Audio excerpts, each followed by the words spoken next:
President of the United States.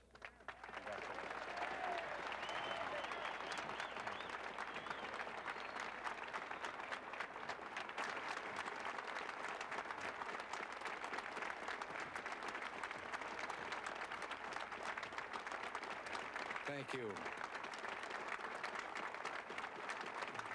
Thank you.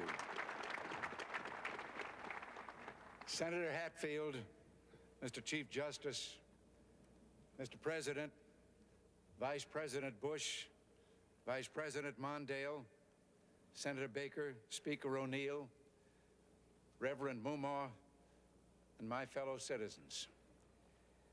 To a few of us here today, this is a solemn and most momentous occasion, and yet in the history of our nation, it is a commonplace occurrence. The orderly transfer of authority, as called for in the Constitution, routinely takes place, as it has for almost 2 centuries, and few of us stop to think how unique we really are. In the eyes of many in the world, this every 4-year ceremony we accept as normal is nothing less than a miracle. Mr. President, I want our fellow citizens to know how much you did to carry on this tradition. By your gracious cooperation in the transition process, you have shown a watching world that we are a united people, pledged to maintaining a political system which guarantees individual liberty to a greater degree than any other. And I thank you and your people for all your help in maintaining the continuity which is the bulwark of our republic.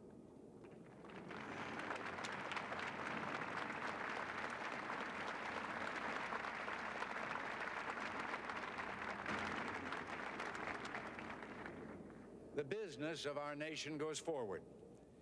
These United States are confronted with an economic affliction of great proportions. We suffer from the longest and one of the worst sustained inflations in our national history.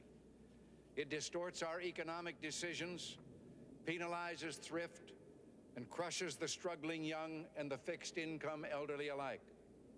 It threatens to shatter the lives of millions of our people. Idle industries have cast workers into unemployment, human misery, and personal indignity. Those who do work are denied a fair return for their labor by a tax system which penalizes successful achievement and keeps us from maintaining full productivity. But great as our tax burden is, it has not kept pace with public spending.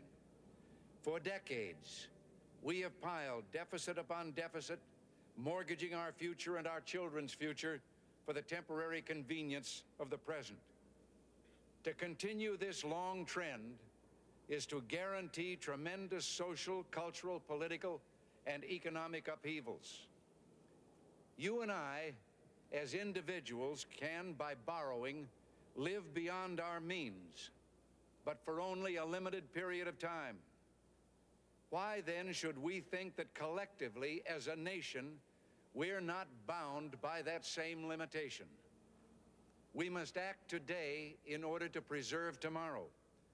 And let there be no misunderstanding. We are going to begin to act beginning today.